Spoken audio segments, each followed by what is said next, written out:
Seandainya Allah hendak mengambil makhluknya sebagai anak, pasti akan memilih yang dia kehendaki. Dari apa yang dia ciptakan, maha suci dia. Dialah Allah. Oke teman-teman sekalian, debat berawal daripada pertanyaan yang mungkin kalian belum pernah dengarkan. Di mana Allah Ta'ala berpotensi mengangkat seorang anak? Sepertinya kita harus jawabkan dengan ilmu pondok pesantren kita. Orang berdosa diserahkan kepada iblis dalam nama Yesus, sehingga dia bertaubat, sehingga tubuhnya binasa dan rohnya diselamatkan. Kok jadi bersekutu sama iblis? Nggak masuk di akal. 1 Timotius 1:20. Para penghujat ini, Hermenius dan Alexander, kuserahkan kepada iblis sehingga mereka jera menghujat. Kenapa tobat dari najis mulut diserahin juga kepada iblis? Ngobrolnya gimana sama iblis? Karena judulnya adalah logika ketuhanan. Ini di mana logikanya? Untuk mengampuni harus bersekutu dengan iblis. Untuk membasmi penghujat, memohon kepada iblis. Apakah selama ini apa yang mereka sembah itu iblis? Ya, nggak ada yang tahu juga. Dan di dalam debat, Aki Kores juga bukan orang yang tinggal diam di balik segala pertanyaan, menjawab dengan nalar logika dan juga ditampol balik dengan segala pertanyaan yang susah untuk Kristen cerna karena memang tersemat di dalam Alkitabnya. Dan inilah yang membuat Kristen-Kristen emosi dengan pertanyaan Kores. Ini yang harus kalian saksikan sampai akhir, teman-teman.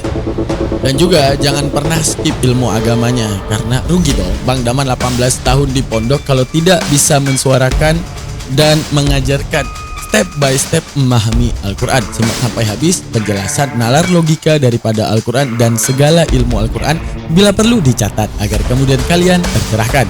Mari kita simak di dalam videonya. Let's go!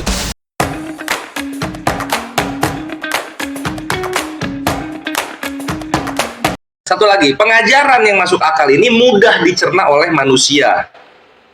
Mudah diterima ketika manusia ini berakal, mudah dicerna ketika dia adalah manusia. Kalau misalnya pengajaran tentang pengenalan Tuhan ini susah dicerna, itu datang dari manusia, fix dari manusia, bukan dari Tuhan sendiri. Maka dari itu, mungkin kekristenan udah gerah kali ya disebut imani saja, ya memang begitu keadaannya gitu. Nantilah kita lihat bahasan berikutnya ya, kenapa Kristen itu sering dibilang imani saja, imani saja. Tapi intinya, pengajaran salah satu dalam Islam, selain akhlak budi pekerti, adalah pengenalan tentang Tuhan, tauhid yang pertama. Itu dijelaskan dengan gamblang dan mudah, dan langsung dari Tuhannya sendiri, yaitu Allah Subhanahu wa Ta'ala. Maka dari itu, bingung buat gua ketika ajaran yang mudah ini kok susah banget diterima oleh orang-orang di luar Islam. Thank you. Oke. Sebentar, teman-teman. Ya, kita sekarang coba berlogika. Saya tegaskan dulu, di sini tidak ada tendensi menghujat, tapi memang karena Bang Kores tadi masuk ke ranah Tuhan itu tidak mungkin beranak dan diperanakan. Ya, kita di sini temanya logika dalam beragama. Oke, saya akan coba bertanya kepada Bang Kores 2 pertanyaan. Ya teman-temannya, karena belum ada pertanyaan sama saya. Ya, di dalam Az-Zumar ayat yang keempat. Ya. Surat Az-Zumar ayat yang keempat. Seandainya Allah hendak mengambil makhluknya sebagai anak, pasti akan memilih yang dia kehendaki. Dari apa yang dia ciptakan, maha suci dia. Dialah Allah, dialah Allah yang maha esa, lagi maha mengalahkan. Oke, saya ulangi. Surat Az-Zumar, surat ke-39 ayat yang keempat. Seandainya Allah hendak mengambil makhluknya sebagai anak, pasti akan memilih apa yang dia kehendaki dan apa yang dia ciptakan. Dari apa yang dia ciptakan. Maha suci dia, dialah Allah yang maha esa, lagi maha mengalahkan. Pertanyaan saya ketika saya menggunakan logika saya, siapa yang memilih Isa? Siapa yang memilih Isa untuk dilahirkan dari dari Maryam? Siapa yang memilih Isa dilahirkan dari Maryam? Itu yang pertama. Terus saya mau bertanya juga di dalam salah satu hadis, hadis Muslim 4936.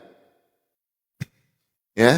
Muslim 4936, karena ini tema kita tema logika, tidak perlu dijawab menggunakan data juga nggak apa-apa, yang penting kita gunakan logika kita di sini ya teman-teman ya. Oke. Hadis Muslim 4936 derajatnya sahih. Sebentar teman-teman, hadis Muslim, sebentar ya. Ya benar, hadis Muslim 4936, ini Bukhari ya, sebentar, Muslim 4936. Oke, kita bacakan. Demi zat yang jiwaku di tangannya, seandainya kalian tidak berbuat dosa sama sekali, niscaya Allah akan memusnahkan kalian seluruhnya. Setelah itu Allah akan menggantikan kalian dengan umat yang berbuat dosa, sehingga mereka akan memohon ampun kepada Allah, dan Allah pun pasti akan mengampuni mereka. Di sini tertulis ya teman-teman ya, letter leg.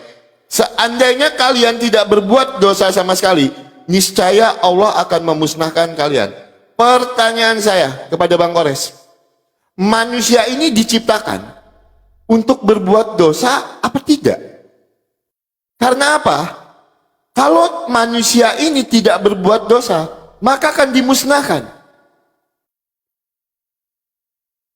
Berarti manusia ini diciptakan untuk berbuat dosa, supaya dia tidak dimusnahkan. Karena apa? Kalau kita gunakan logika kita, seandainya saya menerima ajaran yang benar, saya mengikuti ajaran yang benar, dan saya tidak berbuat dosa sama sekali, ketika saya mengikuti ajaran yang benar, maka itu saya dimusnahkan. Nah, ketika saya berbuat dosa, baru saya tidak dimusnahkan. Karena ini yang tertulis di dalam Sahih Muslim 4936. Nanti saya minta penjelasan logikanya dari Bang Kores, karena tema kita tentang logika. Saya ulangi ya teman-teman ya, di sini kita tidak menuntut data dan dalil, tapi kita menuntut logika seperti apa yang dimaksudkan. Di dalam Sahih Muslim 4936 dan di dalam surat Az-Zumar ayat yang keempat, seandainya Allah hendak memilih anak, dia akan memilih dari ciptaannya. Pertanyaan saya, siapa yang memilih Isa? Itu lahir dari Maryam tanpa seorang ayah. Ya, dua pertanyaan saya kepada Bang Kores, karena belum ada pertanyaan kepada saya teman-teman. Jadi saya mau bernarasi dulu ya. Kalau kita lihat teman-teman, apakah Kristen itu ajarannya sesuai logika? Sangat-sangat sesuai. Makanya diksi yang digunakan sebagai anak Allah itu bukan anak dalam arti yang sebenarnya atau hubungan biologis. Ya. Bukan arti dalam makna yang sebenarnya anak yang adalah hasil hubungan biologis. Tidak seperti itu dipahami ketika Yesus itu disebut anak Allah. Karena apa? Jelas dikatakan Sang Firman itu mengambil rupa manusia di dalam Yohanes pasal 1 ayat ke-14. Dia lahir tanpa seorang ayah. Itu. Ya, dia mengandung dari Roh Kudus. Teman-teman Kristen bantu Bang Oki di tab-tab layarnya ya teman-teman ya. Di posting-posting ulang, di share-share ulang dulu. Silakan Bang Kores.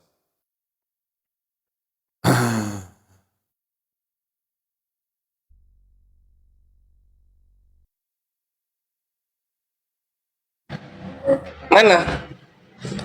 Belum mulai.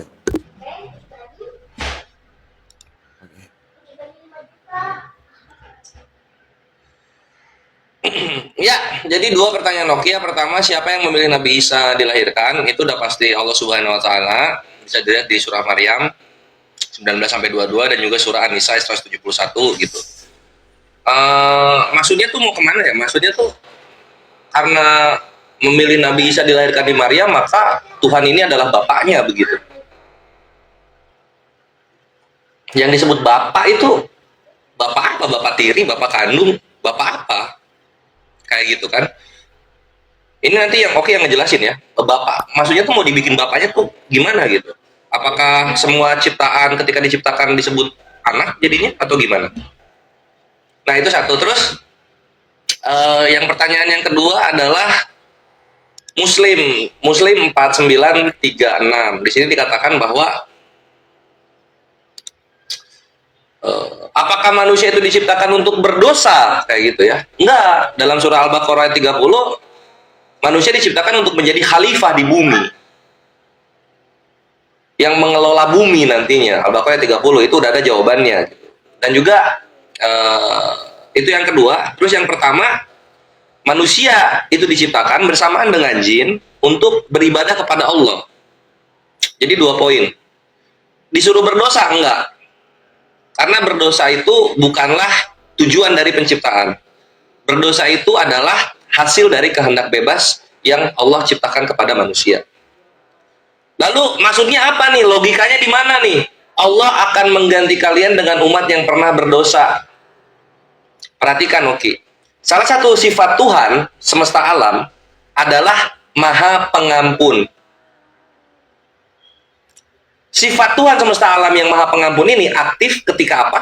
Ketika manusia memohon ampunan kepada Allah sebagai Sang Tuhan. Sekarang kalau manusia nggak berdosa, mereka nggak minta ampun. Artinya ada yang sia-sia di dalam sifatnya Tuhan. Nah, ini nggak masuk di akal. Ini nggak masuk di akal jadinya. Maka dari itu Allah mengatakan akan mengganti dengan umat yang pernah berdosa. Kenapa? Ya karena yang namanya manusia itu pasti akan berdosa. Sehingga Maha Pengampunnya Allah Subhanahu wa Ta'ala itu aktif sebagai salah satu sifatnya yang kekal, yang kodim, melekat pada keberadaannya. Gitu Ki jawabannya Ki. Gua harap sampai sini nangkep. Jadi nggak masuk di akal kalau manusia itu nggak berdosa, itu nggak masuk di akal. Manusia nggak berdosa. Manusia nggak berdosa ya ngapain ada nabi? Manusia nggak berdosa ngapain ada penjara? Manusia nggak berdosa ngapain di bumi? Itu Ki. Jadi yang paling logis, manusia diganti dengan manusia-manusia yang berdosa itu ya karena Allah punya sifat Maha Pengampun. Sehingga sifat Maha Pengampunnya ini tidak sia-sia. Gitu.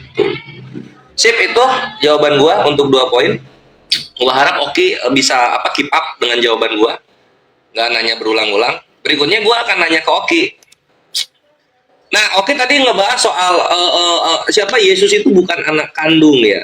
Di dalam Islam juga nggak pernah bahas mengenai kesesatan ahli kitab itu menganggap anak kandung, nggak menganggap anak. Jadi nggak peduli mau Yesus disebut anak kandung, anak tiri, anak adopsinya Tuhan, itu salah semua. Itu salah semua. Seperti penjelasan gue di awal. Kalau misalnya Tuhan punya anak, artinya akan ada pewarisan kekuasaan. Kalau ada pewarisan kekuasaan, ini Tuhan yang duluan, ngapain setelahnya? Kalau misalnya sama-sama berkuasa, ngapain berdua? Gitu loh. Buat apa? Untuk menyatakan kasihnya, biasanya Kristen kan gitu ya, untuk menyatakan kasihnya gitu. Kenapa nggak bisa sendiri? Kenapa pakai anak? Gitu.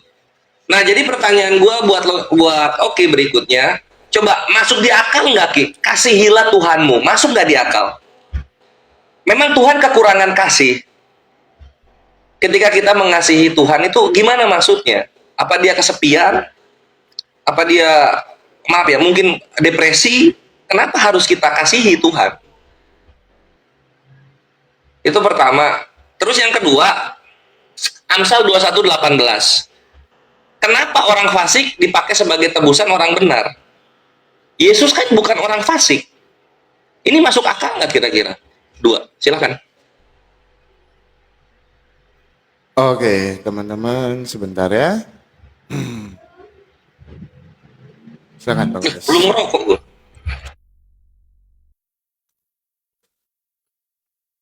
Ya, yang pertama pertanyaan Bang Kores tadi, Tuhan yang duluan itu seperti apa ya? Gitu. Kalau memang Sang Firman itu mengambil rupa manusia, apa yang dilakukan Tuhan yang pertama? Ingat, di dalam Alkitab jelas dikatakannya segala kuasa telah diberikan kepada Tuhan Yesus. Ingat, Bapa, Putra, dan Roh Kudus itu adalah 3 pribadi yang berbeda di dalam satu esensi. Hakikatnya satu, tidak dapat dipisahkan. Pertanyaan kedua dari Bang Kores itu, untuk apa kita mengasihi Allah? Apa tujuannya? Ada tertulis di dalam Alkitab, nanti saya tunjukkan ayatnya. Kita tidak akan bisa mengenal Allah kalau kita tidak memiliki kasih. Kita tidak akan pernah bisa mengenal Allah yang kasih ini kalau kita tidak memiliki kasih. Nah, apa tujuan kita mengasihi Allah dengan kasih? Karena apa? Logikanya gini, ketika kita sudah mengasihi Allah, berarti kita akan mengikuti segala sesuatu yang diajarkannya. Ya, karena apa? Kita sudah kasih nih sama Allah nih. Kita sudah mengasihi Allah. Secara otomatis kita akan mengikuti apa yang diajarkan oleh Allah di dalam Alkitab. Misalnya, kasihilah sesamamu manusia seperti kamu mengasihi dirimu sendiri. Ya, kasihilah musuhmu dan berdoalah bagi orang yang menganiaya kamu. Maka di dalam Alkitab itu tertulis, kalau kita tidak memiliki kasih, kita tidak akan bisa mengenal Allah. Karena apa? Allah kita adalah Allah yang kasih. Ketika kita sudah mampu mengasihi Allah, maka secara otomatis kita akan mengikuti apa yang diajarkannya. Maka kita boleh hidup seturut dan sekehendak dengan firman Tuhan. Maka ada ayat yang tertulis, bukan setiap orang yang berseru kepadaku Tuhan, Tuhan, Tuhan yang masuk ke dalam kerajaan surga, tetapi dia yang melakukan kehendak Bapa. Ya, jelas datanya di dalam Alkitab ini pelanggaran apa ya? Rokok ya? Itu. Nah, itu yang kedua. Jadi hukum yang terutama memang betul. Kasihilah Tuhan Allahmu dengan segenap hatimu. Karena tanpa kasih kita tidak bisa mengenal Allah. Ya, kalau kita punya kasih, kita akan mengenal Allah. Dan ketika kita mengasihi Allah yang benar, Tuhan yang benar, maka secara otomatis kita akan melakukan apa yang diperintahkannya. Ya, nah terus terkait dengan ini Bang Kores tadi, sebentar ya. Bang Kores bertanya di dalam Az-Zumar ayat yang ketiga tadi ya, kita bukakan ya teman-teman ya. Surat Az-Zumar ayat yang ketiga. Ya, pertanyaan saya simpel sama Bang Kores tadi, dan Bang Kores juga menjawab ya. Gitu. Jadi nanti silahkan teman-teman yang mengambil kesimpulannya. Az-Zumar ayat yang ketiga, di sini jelas dikatakan, seandainya Allah hendak mengambil makhluknya sebagai anak, pasti akan memilih yang dia kehendaki. Oke, ketika saya tanya, siapa yang memilih Isa? Siapa yang memilih Isa untuk lahir dari Maryam? Bang Kores menjawab adalah Allah. Di sini jelas dikatakan, seandainya Allah lahir dari Maryam, itu adalah Allah.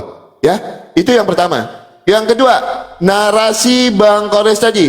Ya, Al-Baqarah ayat yang ke-30. Kita buka surat Al-Baqarah ayat yang ke-30.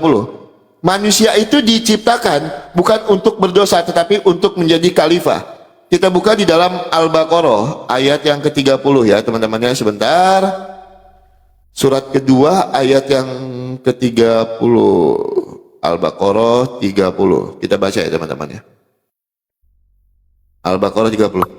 Ingatlah ketika Tuhanmu berfirman kepada para malaikat, aku hendak menjadikan khalifah di bumi. Mereka berkata, apa engkau hendak menjadikan orang yang merusak dan menumpahkan darah di sana, sedangkan kami bertasbih memujimu dan menyucikan namamu. Dia berfirman, sesungguhnya aku mengetahui apa yang tidak kamu ketahui. Ya, kalau kita lihat Bang Kores, di dalam salah satu hadis Bukhari 3157, Bukhari 3157, sebentar ya, hadis Bukhari 3157, sebentar teman-teman, ini karena panjang nih kalau kita mau bahas yang Al-Baqarah 30 ini ya. Oke, setelah ini saya bahas. Silakan karena waktunya habis. Silakan. Oh alah. Oke, mari kita bahas. Nah, logika Oki pada Az-Zumar ayat 4. Apakah ini logika benar ataukah logika cacat? Pertama, kesimpulan Oki pada Az-Zumar ayat 4, teman-teman sekalian, Allah bebas dong menghendaki kalau dia mau untuk punya anak. Nah, bukankah kita selalu menanyakan mana pantas Tuhan itu untuk punya anak? Tapi Al-Quranmu mengatakan Allah bebas menghendaki kalau dia mau punya anak. Di ayat 4, kenapa kalian membantah Al-Quran itu sendiri? Oke, mari kita lihat teman-teman, apakah Al-Quran berbicara demikian? Oke, pada Az-Zumar ayat 4 kita baca, seandainya Allah hendak mengambil makhluknya sebagai anak, pasti akan memilih yang dia kehendaki dari apa yang dia ciptakan. Maha suci dialah yang maha esa lagi yang maha mengalahkan. Lah benar kata Oki.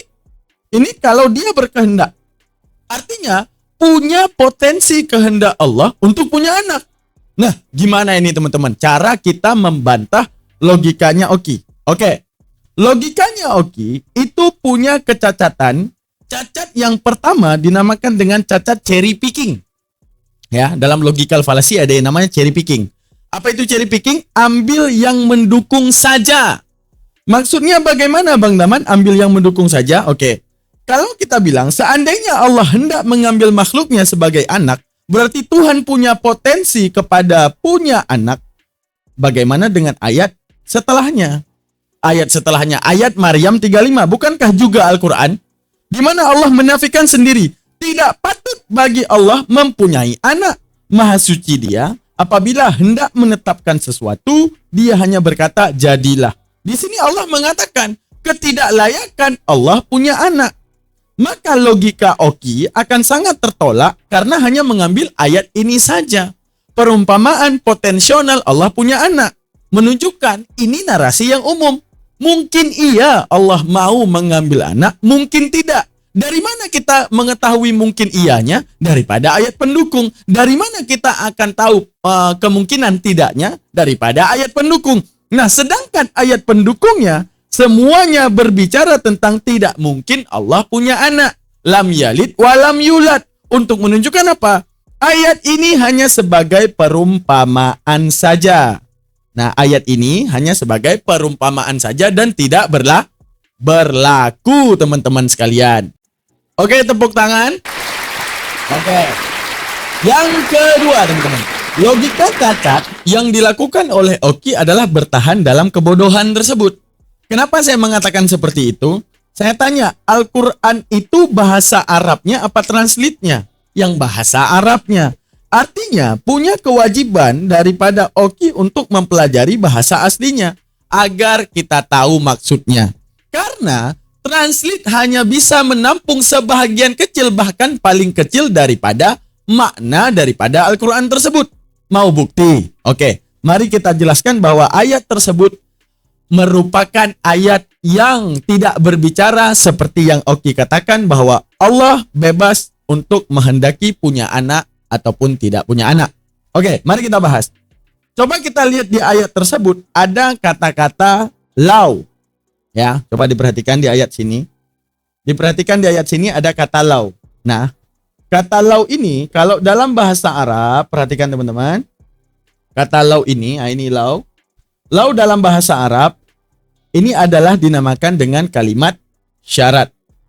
Dalam bahasa Arab ini namanya kalimat syarat. Oke? Yang faedahnya nafi wuku. Nah, bagaimana itu, Bang? Oke, mari kita jelaskan. Kalimat syarat itu ada banyak dalam bahasa Arab. Ada lau, ada iza, ada ma, ada man. Nah, apa itu maksudnya, Bang? Bahwa kata jikalau ini punya dua potensi. Apa dua potensinya? Ada yang dinamakan dengan nafi wuku, tidak mungkin kejadian. Ada yang namanya imkan wuku, mungkin kejadian. Contoh saya berikan kepada teman-teman sekalian. Kalau saya berkata, jikalau saya makan, saya akan kenyang. Nah, ini namanya imkan wuku, mungkin untuk terjadi. Yang kedua, ada yang namanya nafi wuku, tidak mungkin terjadi. Kalau saya mengatakan, jikalau saya bisa muda kembali berumur pas masih saya SMP, pasti saya akan belajar lagi dan menuntut ilmu lebih giat lagi. Nah, ini nafi wuku, tidak mungkin saya bisa kembali ke masa tersebut. Nah, sekarang dalam bahasa Arab, ada lau, ada idza, ada ma, ada man, huruf syarat dan banyak lagi. Nah, lau ini pemakaian dalam bahasa Arab untuk apa? Nafi wuku. Kalau seandainya digunakan kata iza, ini baru namanya imkan wuku. Pasti kejadian dan mungkin kejadian. Oke, diperhatikan. Kata lau penggunaannya buat apa? Nafi wuku.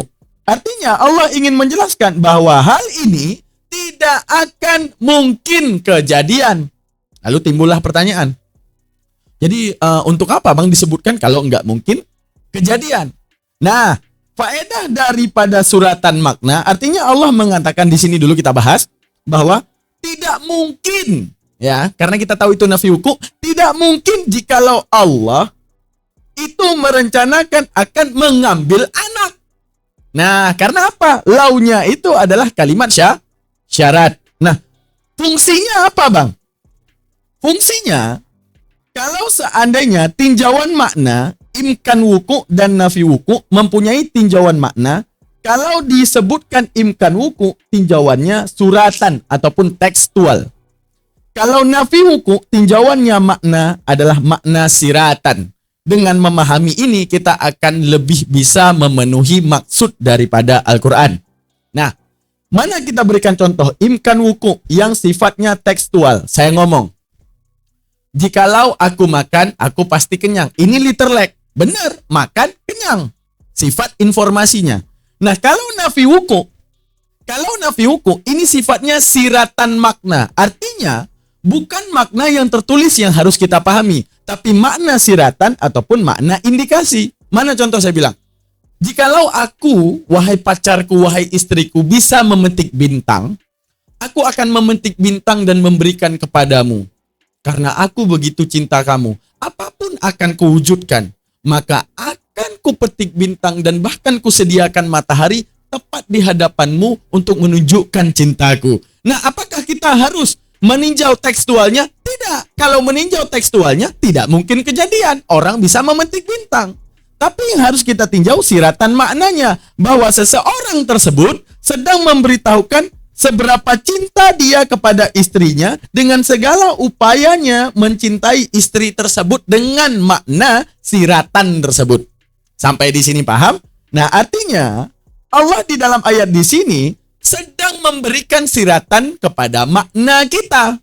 Siratan makna yang harus kita pahami. Apa siratan makna yang harus kita pahami di sini? Allah bilang, jikalau, berarti ini imkan wuku ya, tidak mungkin kejadian. Jikalau memang Allah berencana akan mengambil seorang anak, pasti dia bebas memilih siapapun yang dia kehendaki. Tidak mesti mengikuti apa yang kalian mau. Di mana di dalam pemahaman Nasrani yang menjadi anak Allah adalah Isa ataupun Yesus. Allah menyentil mereka, jikalau. Nah, di mana kata-kata jikalau itu tidak mungkin terjadi? Jikalau memang Tuhan harus memilih anak, nggak mungkin cuma Isa yang mau dipilih. Banyak orang yang menjadi kandidat. Kenapa apa yang kalian inginkan terhadap Isa harus Allah setujui? Jadi Allah di sini ayat yang merupakan menampol pikiran mereka. Allah mengatakan kepada mereka, kalau memang aku harus pilih anak, ngapain aku ikut kalian? Kalian menobatkan Isa sebagai anak Tuhan. Kalian menobatkan Yesus sebagai anak Tuhan. Ngapain aku harus ikut kalian? Kalau memang aku ingin memilih anak, nggak usah aku ikut kepala kalian. Siapapun bisa aku jadikan anak. Paham sampai ini? Paham sampai di sini? Alhamdulillah. Masya Allah, luar biasa Al-Quran. Oke, mari kita lanjutkan videonya. Karena teman-teman, saya sering kena marah sama viewers. Ya, Bang Daman jangan terlalu banyak reaksi. Seakan-akan ilmu ini tidak penting. Mohon maaf, udah mengganggu waktu Anda berapa menit untuk menjelaskan Al-Quran agar Anda paham. Nanti kalau ada komentar, Bang, nggak usah direaksi aja deh. Mohon maaf saya, karena banyak komentar seperti itu, teman-teman, bukan nggak ada. Yang menyerang saya sebagai host di channel ini, Bang, nggak usah banyak reaksi. Seakan-akan apa yang saya ingin sampaikan ini tidak ada manfaatnya. Tapi saya tetap bersikukuh karena saya tahu ilmu itu bukan untuk dipendam, ilmu itu untuk disebarkan. Terima kasih banyak yang telah mendengarkan dan bahkan memahami. Terima kasih banyak. Oke, kita lanjutkan videonya teman-teman. Bye. Habis waktunya. Nanti aja habisin aman. Karena saya harus tanggapi tadi beberapa pertanyaan. Ya. Silakan Bang Haris. Ya, langsung aja. Masih belum nangkep, Ki. Maksudnya, karena Allah menciptakan Nabi Isa lahir tanpa ayah, maka Tuhannya jadi ayah gitu, jadi papa. Mau kemana sebenarnya itu? Gitu. Masih belum nangkep gue mau dibawa kemana. Nah, terus perkara anak, Allah menghendaki punya anak gitu kan. Itulah kenapa kalau misalnya kalian dialog sama Islam yang Kristen, kami itu bukan bahas bisa nggak bisanya, tapi pantas nggak pantasnya Tuhan itu punya anak. Manfaatnya apa Tuhan punya anak gitu. Justru dengan ada anak itu menjadikan Tuhannya terlihat lemah. Karena butuh pembantu untuk menunjukkan kemahakuasaannya, maha pengasihnya, maha penyayangnya kepada manusia gitu. Kalau dalam Islam kan simpel, rizki. rizki yang kita miliki, yang kita punya sekarang, itu adalah rahmat kasih yang Allah titipkan kepada kita sebelum nanti dia ambil kembali ketika kita wafat. Nggak perlu pakai anak-anak jadi itu. Gitu loh. Nah terus, apa ya? Oke, kita lanjut lagi soal apa yang gua tanyakan gitu. Kasihilah Tuhanmu, karena dengan mengasihi Tuhan kita bisa mengenal gitu, mengenal Tuhan. Enggak juga. Lu punya perasaan takut, lu tahu Tuhan. Lu punya perasaan cinta, lu tahu Tuhan gitu kan. Bahkan lu nggak peduli, lupa dengan Tuhan, Tuhan tetap tahu lu ada. Jadi nggak perlu mengenai perasaan kasih doang supaya kita bisa ngikutin Tuhan. Dengan rasa takut juga bisa gitu kan, dengan rasa patuh juga bisa, hormat juga bisa gitu. Kenapa harus kasih gitu loh? Mengasihi Tuhan. Gak masuk di akal kami Tuhan itu perlu dikasihi gitu loh. Karena Tuhan itu bukan ciptaan yang bisa depresi ketika tidak ada makhluk sosial yang menemaninya. Tuhan ini maha sempurna, oke. Gak perlu dia temen, gak perlu dia kasih sayang orang lain gitu. Lu mau mencintai Tuhan dengan nyawa lu juga. Yang namanya Tuhan itu tidak akan berkurang kesempurnaannya, tidak akan bertambah kesempurnaannya dengan kelakuan lu. Tuhan tetap Tuhan. Gitu. Jadi kalau lu bilang mengasihi Tuhan, nggak masuk di akal. Mentaati Tuhan, masuk di akal. Atiullah, mentaati Tuhan, masuk di akal. Mengasihi Tuhan, nggak masuk di akal. Nah itu satu poin yang nggak masuk di akal. Lalu kemudian yang Amsal 21:18 belum dibahas ya.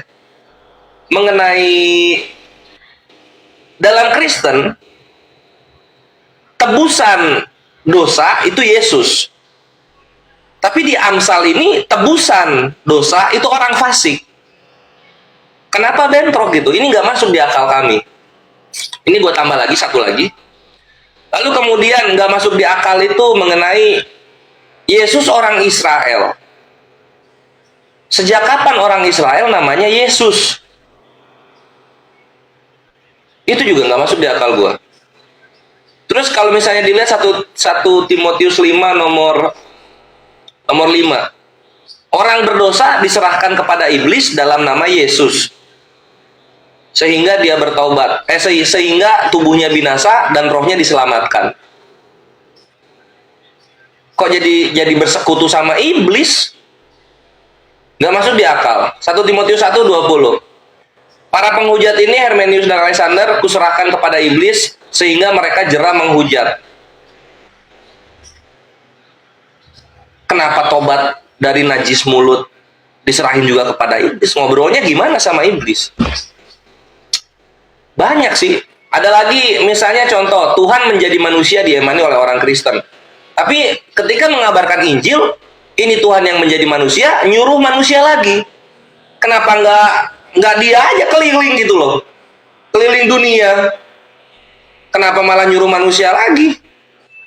Ya kalau gitu ngapain jadi manusia kalau ujung-ujungnya manusia yang ngerjain?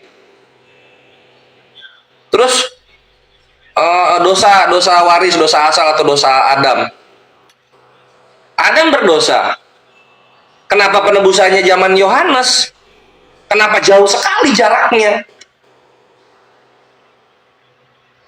Kenapa abad pertama baru menjadi manusia? Ada dosa apa di abad pertama ini sampai urgent banget Tuhannya menjadi manusia? Banyak banget hal-hal yang nggak masuk akal di pikiran kami Muslim, kores lah ya, yang ada di Kristen gitu loh. Ini kok nggak masuk akal, tapi mereka tuh dengan gagah mengimani, nggak masuk akal padahal. Thank you. Siap.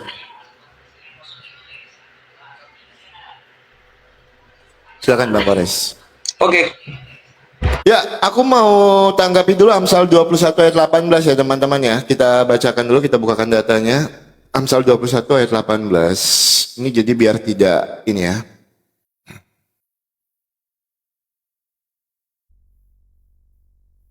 Amsal 21 ayat 18, orang fasik dipakai sebagai tebusan bagi orang benar dan pengkhianat sebagai ganti orang yang jujur. Ini berbicara tentang keadilan Allah. Ini tidak merujuk ke dalam konsep penebusan. Ini beda konteks. di Amsal 21 ayat 18 ini tidak bisa disamakan dengan konteks penebusan Yesus mati di kayu salib untuk menghapus kutuk dosa. Jadi Tuhan Yesus tidak bisa dikatakan sebagai orang fasik ketika membawa ayat ini. Ini adalah bentuk keadilan Tuhan. Ini berbeda konteks dengan penebusan yang dilakukan Tuhan Yesus.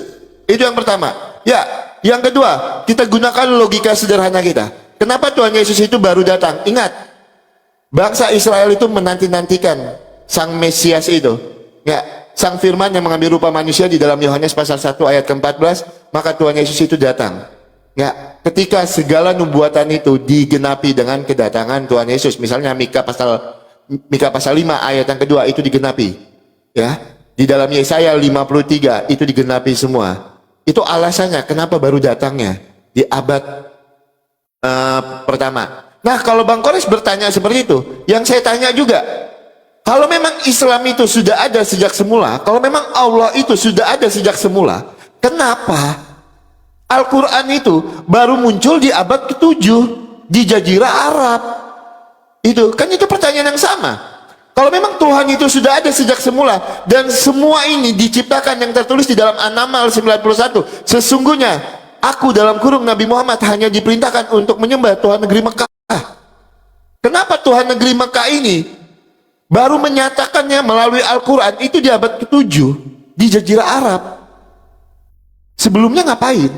Itu nanti akan menjadi pertanyaan yang sama untuk Bang Kores ya. Itu. Nah, ketika Bang Kores tadi membawakan Al-Baqarah, tentang kasih dulu ya, saya mau tanggapi tentang kasih dulu. Gini, perasaan cinta, takut, Bang Kores, kalau kita sudah punya kasih sama Tuhan, maka kita akan punya rasa takut, kita akan punya rasa cinta.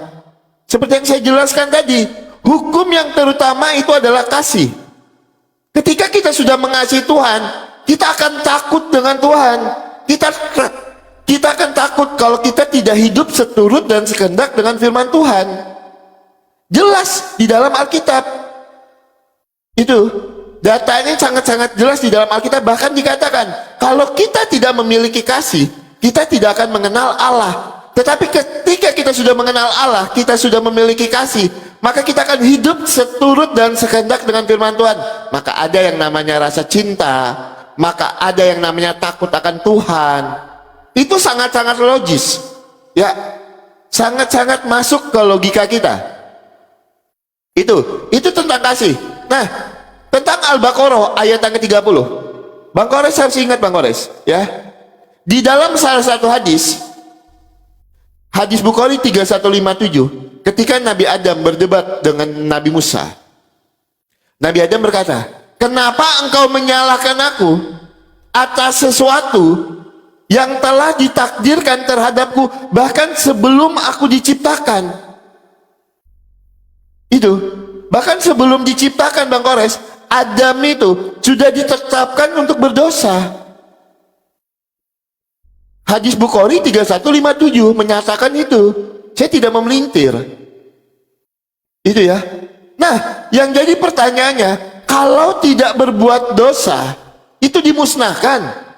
Tapi kalau berbuat dosa nanti disalahkan, masuk neraka di hari penghakiman. Itu. Jadi maunya Tuhan ini yang mana sebenarnya? Maunya Tuhan ini manusia berbuat dosa atau tidak berbuat dosa? Karena apa? Tidak berbuat dosa, masuk dimusnahkan. Berbuat dosa nanti masuk ke dalam neraka. Itu. Nah, kalau Bang Kores tadi berkata, kenapa kok kayak berkomplot dengan iblis? Ingat, Bang Kores, yang membuat kalian berbuat dosa itu salah satunya adalah bisikan dari iblis. Kalian kalau tidak berbuat dosa sama sekali, tidak dibisikkan oleh iblis, dimusnahkan. Di dalam hadis tadi, jadi siapa yang berkomplot? Silakan Bang Kores tanggapi.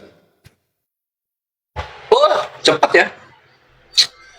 Ya, gue jawab pakai logika. Belum. Ini mungkin jawaban gue fresh dan asik untuk kenapa Al-Quran baru muncul abad ke-7. Logikanya gini. Kalau lu mempelajari sejarah, gue suka banget geopolitik dunia yang masa lalu sampai sekarang. Kenapa abad ke-7? Karena di abad ke-7 inilah Dua kekaisaran tertua di dunia sedang lemah-lemahnya, sehingga memudahkan dakwah Islam itu melebar jauh, meluas ke seluruh bumi. Pertama, kekaisaran Bizantium, dalam Islam istilahnya Rum. Lalu kemudian kekaisaran Sasanid, dalam Islam itu Parsi atau Persia, kalian kenalnya. Ini lagi lemah-lemahnya dua ini di abad ke-7. Makanya ketika dakwah Islam menyebar ke arah apa sih ini tuh, pokoknya beginilah, begini ya, dua-duanya utara tapi kiri kanan. Set begitu, itu mudah diterima ke orang-orang penyembah api dan orang-orang penyembah manusia. Itulah kenapa Al-Quran abad ke-7. Perhatikan, Tuhan kami Allah Subhanahu wa Ta'ala maha event organizer terbaik, oke. Berbeda dengan kalian, ini mohon maaf, yang ketika bikin event Tuhan turun ke bumi abad 1 tapi nggak ada landasan kuatnya. Kenapa abad pertama gitu loh. Kalau Tuhan kami, ya itu tadi jawabannya. Kekaisaran Bizantium dan kekaisaran Sasanid itu lagi lemah-lemahnya di abad ke-7, sehingga memudahkan dakwah kami. Beautiful, gitu. Nah, lalu mengenai pertanyaan soal apa 3157 perdebatan Nabi Adam dan Nabi Musa. Perhatikan. Oke. Allah memerintahkan kami bukan berbuat dosa. Allah memerintahkan kami untuk memohon ampun. Az-Zumar ayat 53. Jadi itu dibahas, memohon ampun. Dalam Islam, kita nggak pakai penebusan dosa, kita pakai taubat. Itulah kenapa kalau ada orang nggak berdosa, ini sama aja dengan gegabah terhadap kemahakuasaan Allah yang mempunyai sifat maha pengampun. Itu harusnya dibahas sama Oki soal sifat maha pengampun, supaya dapat hidayah, Oki. Itu jawaban gua, lagi-lagi gua jawab dengan sempurna dan indah. Berikutnya, soal Amsal 2118 sama konsep Yesus itu berbeda konteks. Nah, di sini yang gue bingung dan gak masuk akalnya. Kenapa bisa keadilan Tuhan kok beda konteks gitu loh? Yang satu orang fasik jadi tebusan orang benar, yang satu orang benar jadi tebusan orang-orang berdosa. Gak masuk di akal gue, keadilan Tuhan kok bisa standar ganda gitu loh. Itu yang gue gak masuk di otak gue. Lalu kemudian ini juga yang nggak masuk di otak gua. Bangsa-bangsa Israel menanti-nantikan sang Mesias. Gua nggak nemu loh, Ki. Dari Kejadian sampai Maleaki gua nggak nemu itu. Orang Yahudi itu nunggu-nunggu Mesias. Bahkan kata Mesiasnya aja nggak ada. Gitu loh. Masa kalian mengimani sesuatu yang nggak tertulis? Itu juga nggak masuk di akal buat gua. Terus lu bilang juga kalau ada kasih, ada rasa takut dan cinta. Ini Oki, sorry. Ini supaya kawan-kawan tahu, rasa kasih di mata gua jatuhnya itu rasa iba. Namanya rasa kasih itu iba. Ya, iba tuh kayak gimana? Contoh misalnya gua lihat orang yang kurang beruntung di supermarket gitu kan, duduk mangkok gitu. Itu gua kasih, gua mengasihi dia. Jadi gua memberikan yang gua punya kepada dia karena gua kasih kepada dia. Nah, itu kata lainnya iba. Sehingga kalau misalnya gue takut sama orang yang kurang beruntung di pinggir supermarket ini, itu nggak cocok. Yang ada nggak enakan. Ya masa gue nggak enakan sama Tuhan? Kan gitu. Macam Tuhan nggak punya kuasa sama gue. Macam Tuhan itu, kalau gue nggak kasih sama dia nggak bisa ngapa-ngapain. Itulah makanya gue nggak masuk di akal, Oki, ketika lu bilang mengasihi Tuhan itu. Dan ini juga dulu belum menjawab ya mengenai kenapa di 1 Korintus 5 nomor 5 sama 1 Timotius 1:20 ada konsep menyerahkannya kepada iblis. Ngobrolnya gimana ketika penyerahan itu? Kenapa bersekutu sama iblis gitu loh, bersekongkol sama iblis gitu. Berbuat dosa bisikan dari iblis, iya gitu. Tapi kenapa konsep bisikan dari iblis ini dipakai menjadi menyerahkan kepada iblis orang-orang yang berdosa ini? Bukannya itu bersekutu dengan iblis ya? Ini syirik terparah ini kalau misalnya dalam Islam ya. Syirik yang paling parah. Karena memanfaatkan iblis untuk membuat orang bertobat. Nggak bisa kayak gitu. Gitu sih. Terus apa lagi yang belum ditanggap ya? Oh itulah. Menanti-nantikan Mesias itu abad pertama itu nggak dapat logikanya, nggak dapat datanya gue. Gitu, oke. Thank you. Oke, silakan. Ya, sebentar ya teman-teman ya.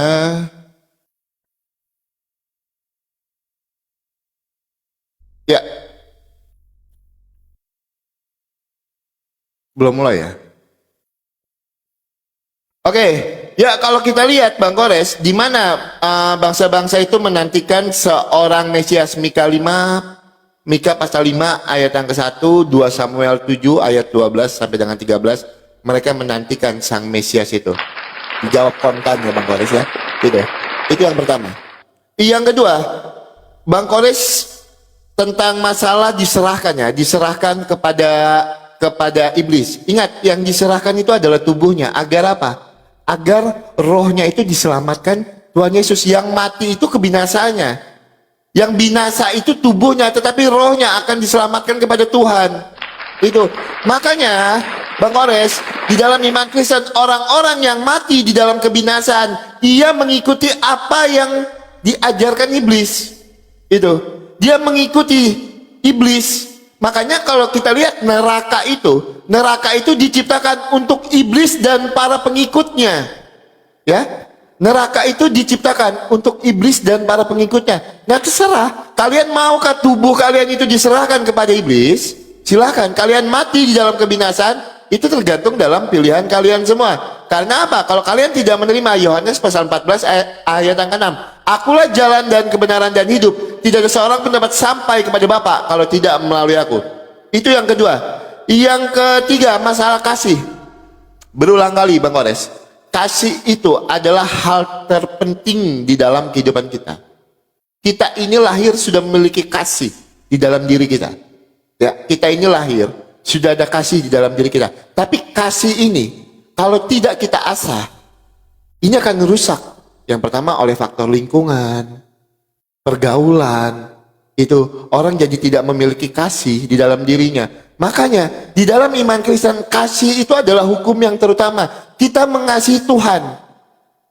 Seperti yang saya sampaikan, kalau kita sudah mengasihi Tuhan dengan segenap hati kita, maka secara tidak langsung kita akan hidup seturut dan sekehendak dengan firman Tuhan. Seperti itu, sesimpel itu memahaminya. Ya, terus kenapa Tuhan Yesus itu harus datang di abad pertama? Itu sudah dinubuatkan. Kalau kita lihat juga di dalam Galatia 4 ayat yang keempat, setelah genap waktunya dia akan datang. Itu Galatia pasal 4 ayat yang keempat.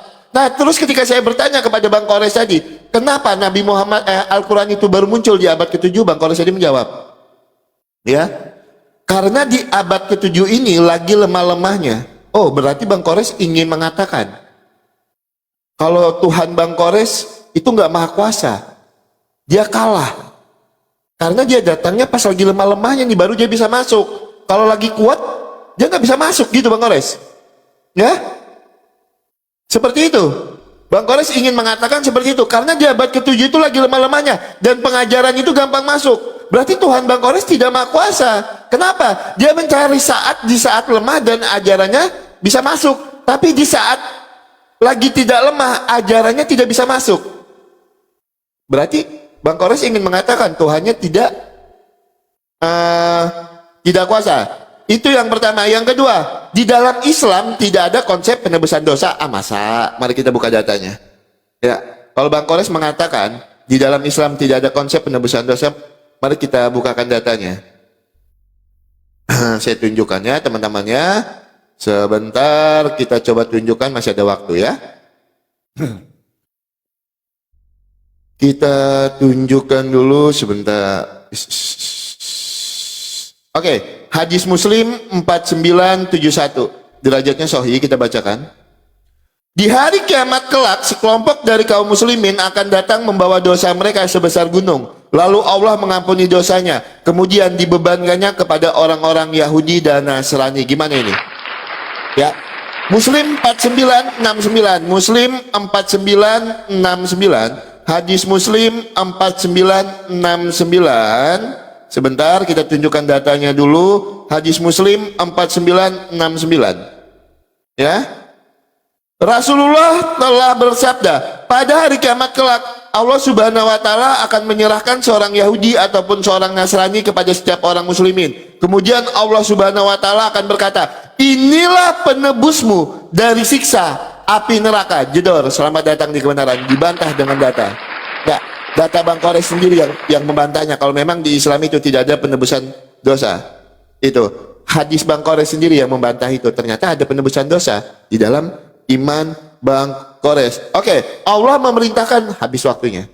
Silakan Bang Kores. Oke.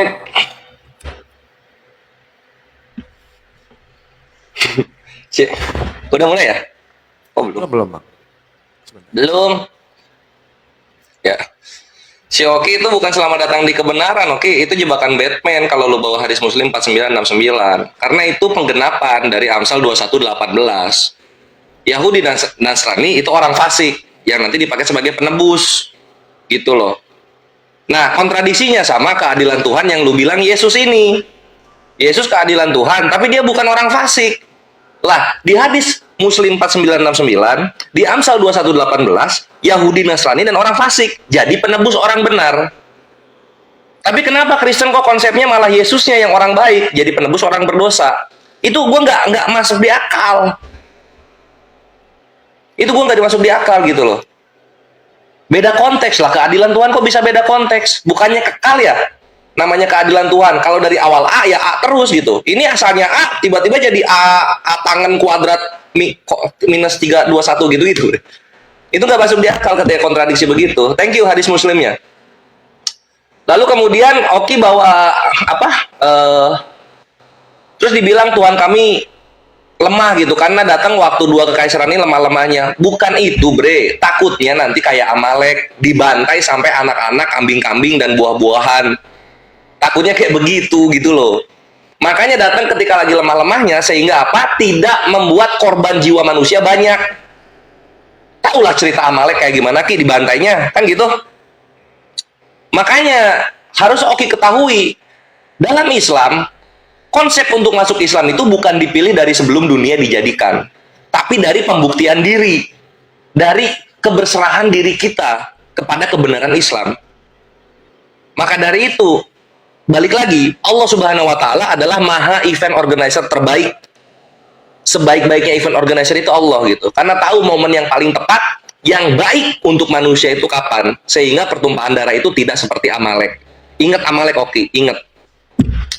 Lalu berikutnya gue akan bahas Oki bahwa Mika 5 nomor 2 sama 2 Samuel 7:12. Walaupun lu cepet-cepet ngomongnya, tapi gue tangkep pasti, langsung gue dapet itu.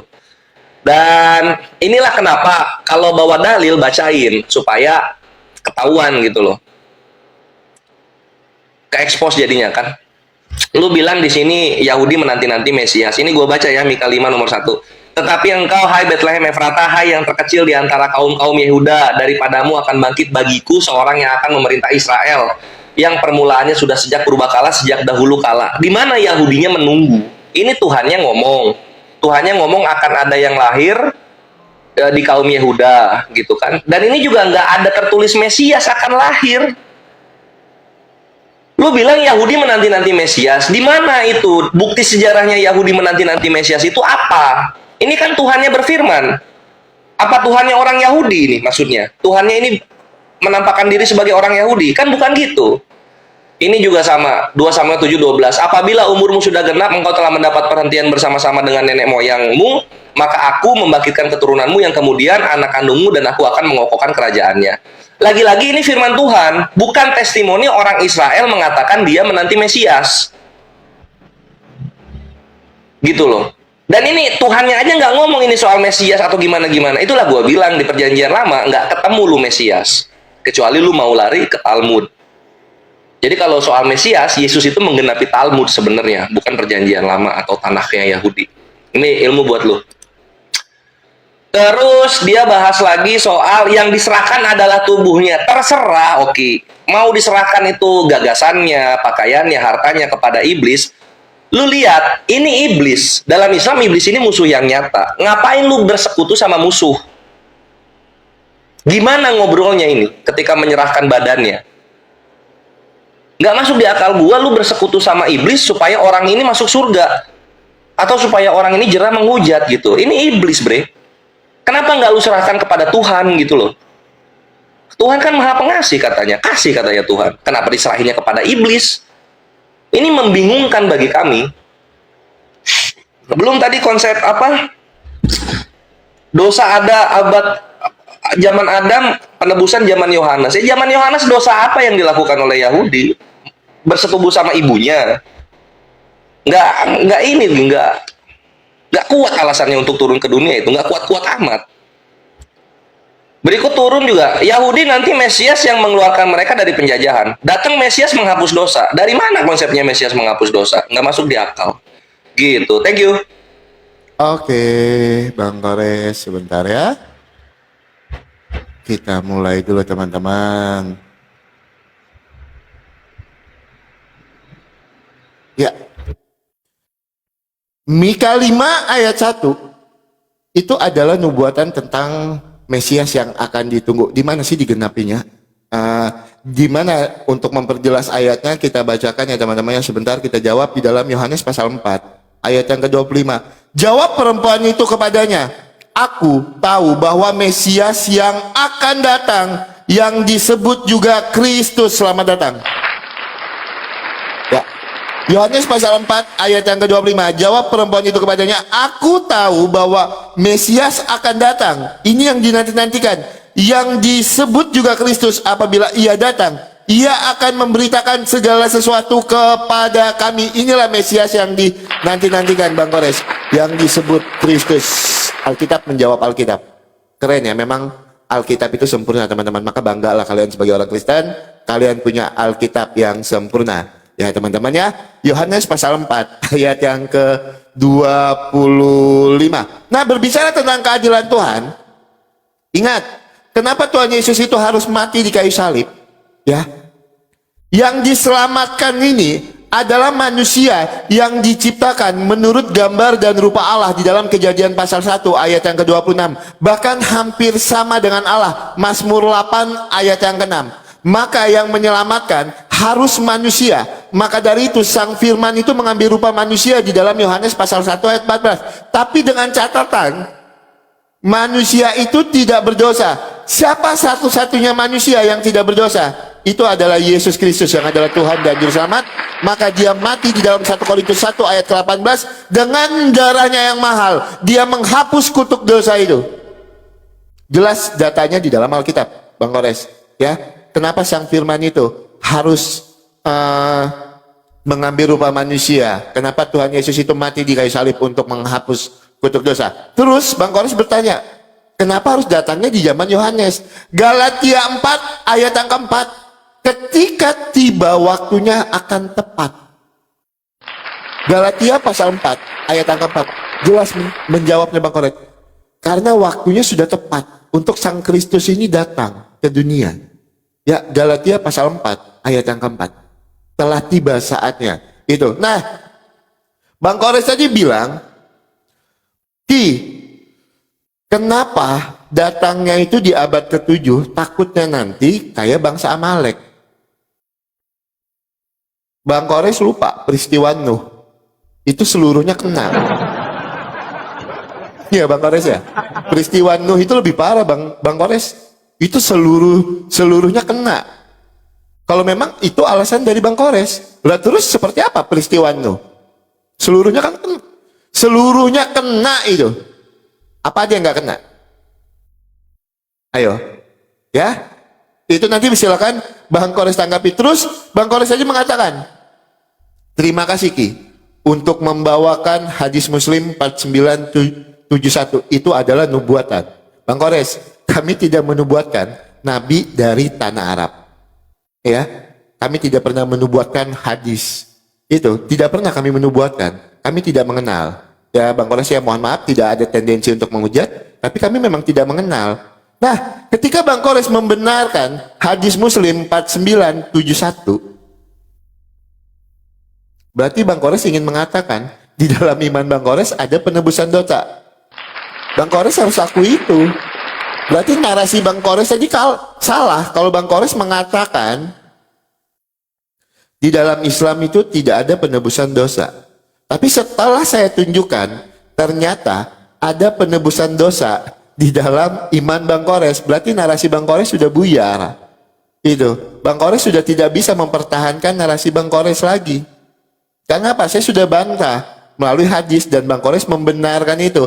Ternyata ada penebusan dosa di dalam iman Bang Kores. Ya, itu saya sudah tanggapi. Terus yang mana lagi yang saya belum tanggapi? Oh ya, yang ini. Allah itu menciptakan itu untuk bertobat. Dari awal saya katakan gini, kalau kita bertobat, kita berbuat baik, itu konsekuensinya kita dimusnahkan. Kita berbuat baik, tidak melakukan dosa, konsekuensinya dimusnahkan. Tapi apabila kita berbuat dosa, kita tidak dimusnahkan, konsekuensinya kita akan masuk neraka. Seperti apa itu? Ya, nanti silakan Bang Kores juga tanggapi itu. Silakan ya, Bang Kores.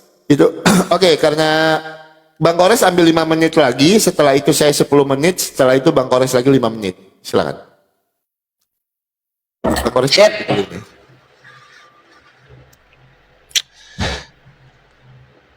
Ya, soal berbuat baik dimusnahkan gitu. Ya karena tidak tobat, bre. Itulah kenapa gua tekankan Maha Pengampunnya gitu, yang dimana lu menghindari terus, oke. Lu tidak tobat, lu berbuat baik tidak tobatnya jadi Tuhan aja. Gitu. Makanya manusia itu berdosa. Supaya apa? Tobat. Supaya apa tobat? Karena Allah menyukai orang-orang yang bertobat. Allah suka mengampuni orang-orang yang bertobat. Gitu. Terus bertobat, orang berdosa terus bertobat masuk neraka. Terus Oki maunya apa? Orang berdosa tobat masih ada dosanya langsung surga gitu ya. Jadi najis dong surganya. Dalam Islam konsep surga neraka itu sempurna. Gitu loh. Lu tobat ada dosa tersisa, lu beresin di jembatan Kontaro. Jembatan Kontaro masih sisa juga, lu ke neraka. Nanti di neraka dicuci, ada syafaat lu masuk ke surga. Nah, itu prosesnya. Jelas kan? Jelas, masuk di akal, masuk gitu. Tapi kalau misalnya lu tobat, dosa masih ada, lalu kemudian lu masuk surga, ya najis surganya dong, Oki. Gak masuk di akal surga seperti ini. Sekarang orang Kristen, ada yang berdosa, terus masuk neraka, keluar gak dari neraka? Enggak, kekal. Ya, imannya untuk apa kalau gitu? Gak masuk di akal juga. Gitu, makanya paling sempurna itu Islam. Kenapa? Masuk di akal, karena setiap orang yang mempunyai iman Islam, walaupun sebesar biji jarah, mereka tidak akan takluk di dalam neraka, ujung-ujungnya mereka akan masuk surga. Ini baru masuk di akal, ini baru menenangkan, ini baru agama yang benar. Gitu. Lalu kemudian soal apa, ketika lu bawa hadis, lu kepleset, dan gua pakai hadis lu bilang tidak ada nubuatan untuk apa namanya, nabi dari Arab. Kalau misalnya tidak ada nubuatan ya nggak ada masalah, tapi kan sama ajarannya. Orang fasik dipakai sebagai tebusan bagi orang benar. Sama ajarannya. Coba, gue benar kan Amsal. Makanya gue tanya, kenapa ketika penebusan Yesus malah orang benar dipakai sebagai penebus orang fasik? Malah kebalik gitu loh. Itulah kenapa ada Islam, dilurusin lagi. Orang fasik yang dipakai sebagai tebusan orang benar. Gue nggak ada masalah di Islam ada penebusan. Toh sama Amsal kok. Tinggal kalian penebusannya kok beda. Nggak masuk di akal gue kalau penebusannya beda. Nah itu, terus kemudian banjir Nuh seluruhnya kena dalam Kristen. Dalam Islam dia teritorial, hanya untuk kaumnya Nuh saja itu banjirnya, nggak semua. Itulah yang gue bingung juga ya. Oke ya, ini gue curhat sedikit ya. Tuhan lu berkarya, 4 kali karyanya. Pertama ketika Adam jatuh ke dalam dosa, diusir dari sorga, dosa masih ada. Yang kedua banjir Noah, dosa tetap masih ada. Yang ketiga hukum Taurat, masih ada juga dosa. Yang keempat Yesus apa namanya? Nebus dosa, mati di kayu salib, dosa masih ada juga. 4 kali bikin karya, 4 kali gagal di mata gua. Nggak masuk akal, bre. Kok masih aja ada orang berdosa? 4 kali pengusiran, banjir, hukum Taurat, penyaliban. Apalah ini, Oki? Gitu loh. Terus apa lagi?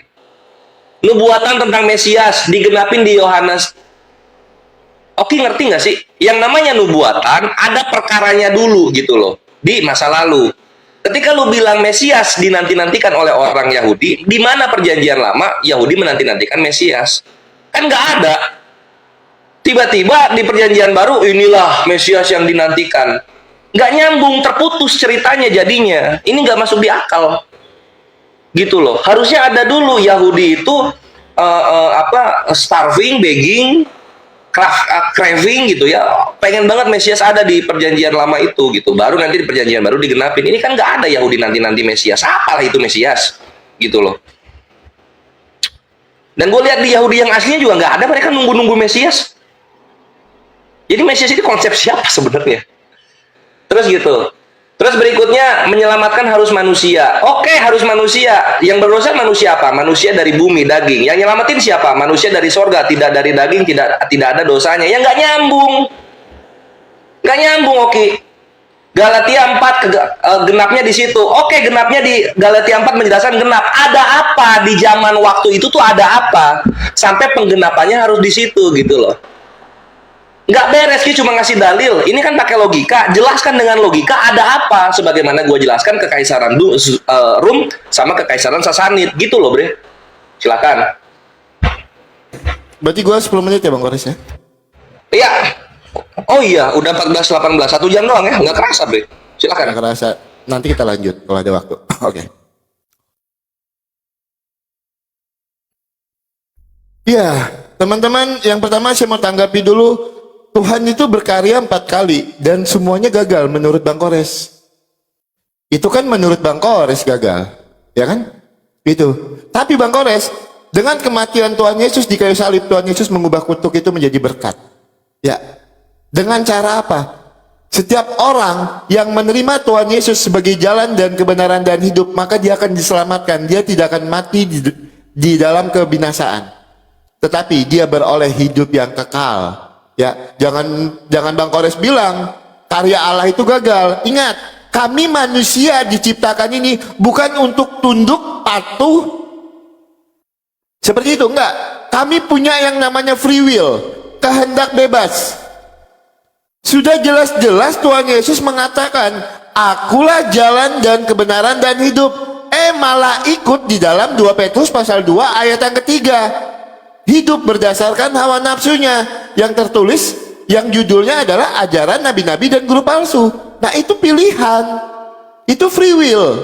Ya, kamu mau hidup mengikuti Tuhan Yesus, atau kamu mau hidup menurut hawa nafsumu, yang tertulis di dalam 2 Petrus pasal 2 ayat yang ketiga. Silakan dipilih. Itu namanya free will kami. Kami ini diciptakan bukan cuma untuk memohon ampun, tunduk, patuh. Enggak, dan kami diciptakan tidak untuk serba salah. Saya berbuat dosa salah, saya tidak berbuat dosa ya salah. Seperti yang saya sampaikan kepada Bang Kores di dalam hadis tadi kan sangat jelas dikatakan, seandainya kamu tidak berbuat dosa, niscaya Allah akan memusnahkan kalian. Ini kalau tidak berbuat dosa nih, kita akan dimusnahkan. Seandainya kita berbuat dosa, kita tidak dimusnahkan, ya kita juga masuk neraka. Upah dosa kan neraka di dalam iman Bang Kores. Ketika berbuat dosa nanti masuk neraka. Nah kita mau seperti apa?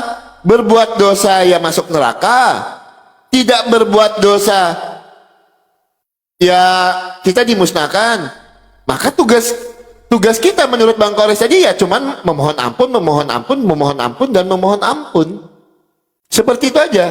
Kalau kami di dalam iman Kristen, kami punya free will, kami punya kehendak bebas. Jelas dikatakan di dalam iman Kristen, Tuhan Yesus sendiri yang mengatakan, akulah jalan dan kebenaran dan hidup. Masih nggak percaya? Ya kamu akan terima konsekuensinya. Sebab siapa yang tidak percaya Yesus itu adalah Tuhan, dia akan mati di dalam dosanya. Itu makanya di dalam 1 Korintus 1 ayat yang ke-18 juga jelas dikatakan, sebab pemberitaan salib adalah kebodohan bagi mereka yang akan binasa. Jelas, itu sudah tertulis di dalam Alkitab. 1 Korintus 1 ayat yang ke-18, sebab pemberitaan salib adalah kebodohan bagi mereka yang akan binasa, tetapi suatu kekuatan bagi mereka yang akan diselamatkan. Jelas datanya di dalam Alkitab. Ya.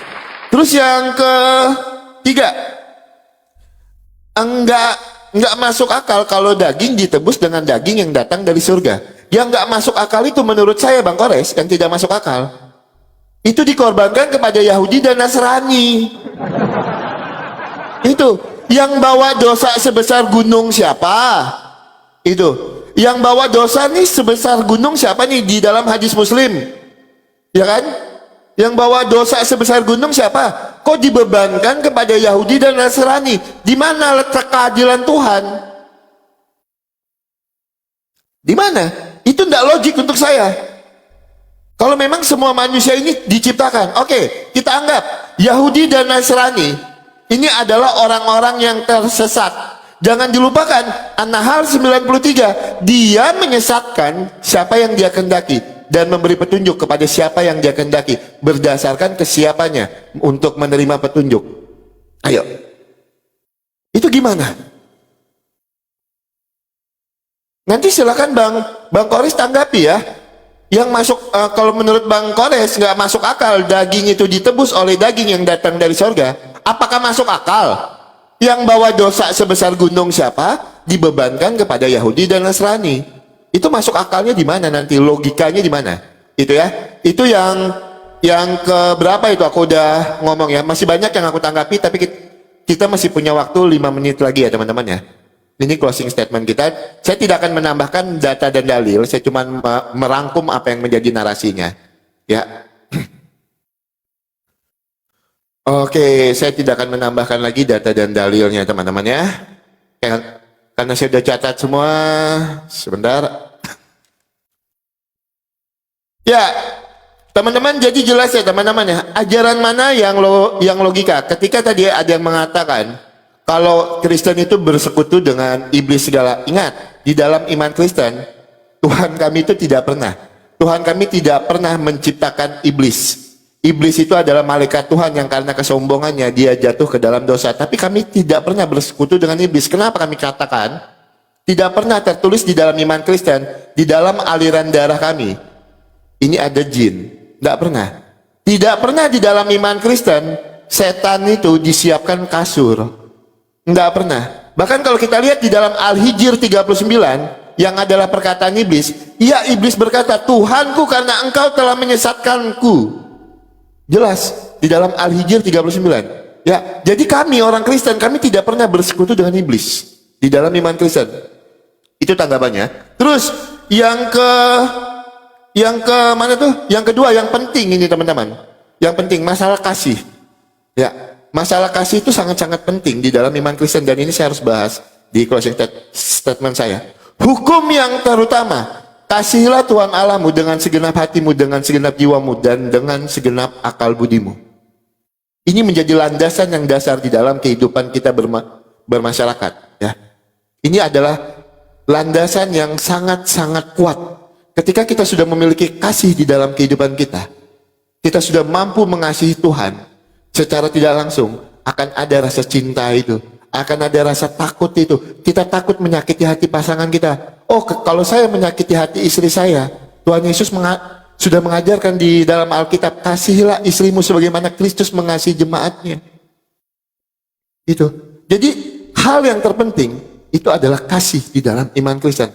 Apakah ajaran itu masuk ke dalam logika kita? Masuk. Sangat-sangat masuk di dalam logika kita. Ya. Karena apa? Ketika kita sudah memiliki kasih, maka segala sesuatunya itu akan enak. Gitu. Terus yang ketiga, Tuhan Yesus itu tidak pernah mengajarkan kami, perangilah orang-orang yang tidak beriman kepada Kristus. Tidak pernah. Ya. Tuhan Yesus mengajarkan, kasihilah musuhmu dan berdoalah bagi orang yang menganiaya kamu.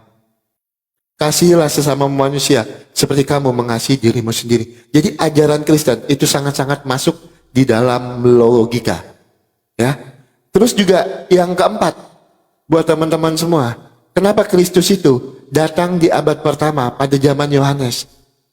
Karena itu sudah dinubuatkan untuk menggenapi nubuatan seperti yang saya sampaikan tadi. Dan Galatia pasal 4 ayat yang keempat jelas dikatakan, setelah tepat waktunya maka dia akan datang. Datanya jelas juga di dalam Alkitab.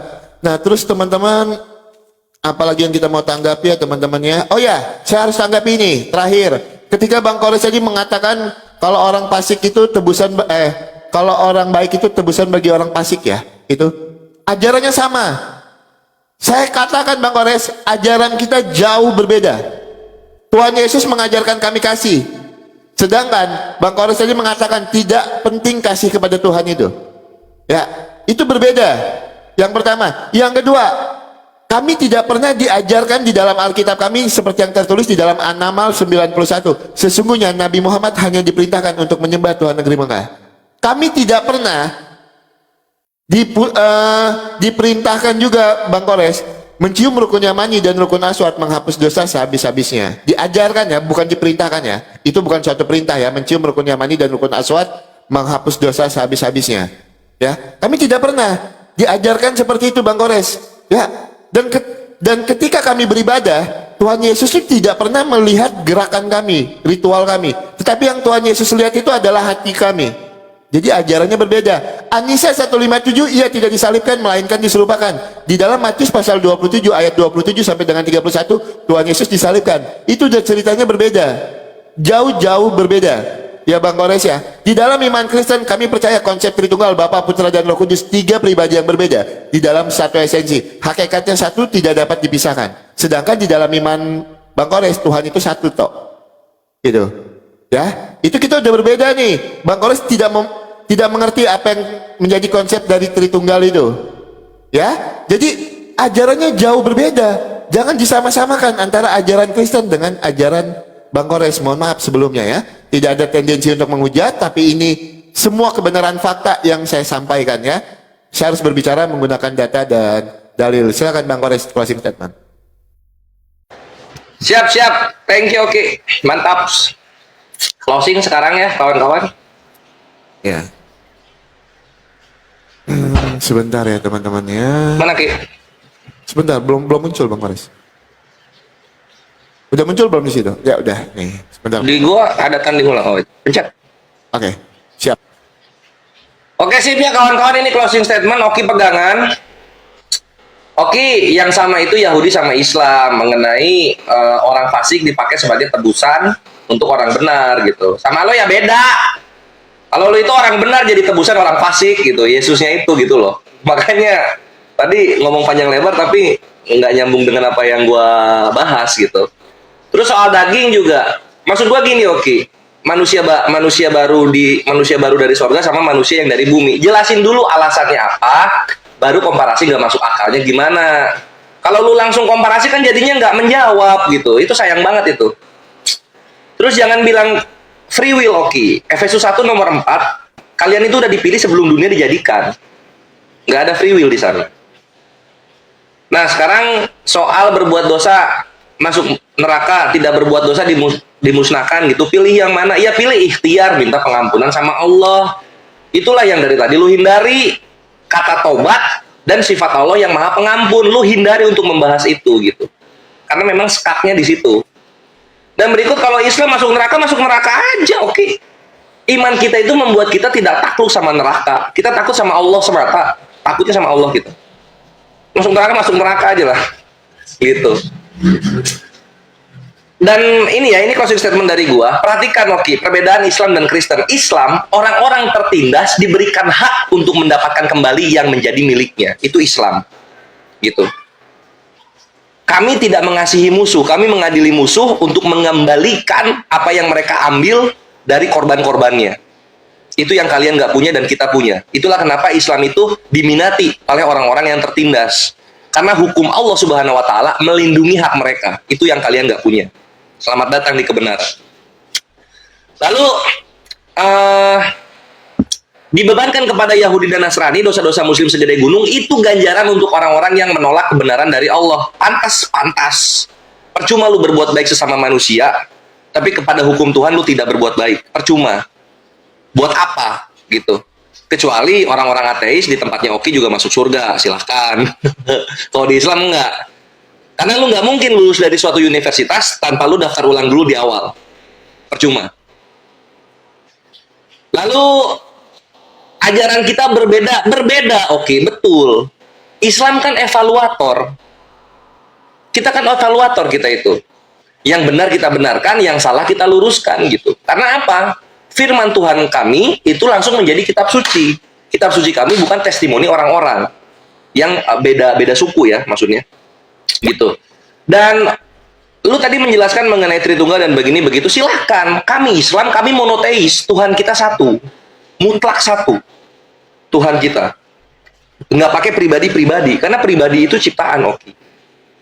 Coba lihat di bahasa Inggrisnya person. Person itu apa? Orang. Coba lihat di bahasa Yunaninya apa? Personae. Latin. Personae. Personae itu apa? Orang lagi orang. Sekarang kayak gini, oke, gue kasih contoh sama kalian ya, baik yang Kristen maupun yang Islam. Zeus, Hades, Poseidon. Zeus hakikatnya apa? Dewa. Poseidon hakikatnya apa? Dewa. Hades hakikatnya apa? Dewa. Ada berapa dewa? Harus satu dijawabnya oleh Kristen. Karena ini perkara hakikat. Dewa kan hakikat. Nah, jadi apa bedanya keimanan Tritunggal dengan keimanannya pagan-pagan Yunani dan Roma? Gitu loh maksud gua. Osiris, Mitra, Ra. Mereka bertiga hakikatnya apa? Dewa. Ada berapa dewa? 3. Nggak bisa.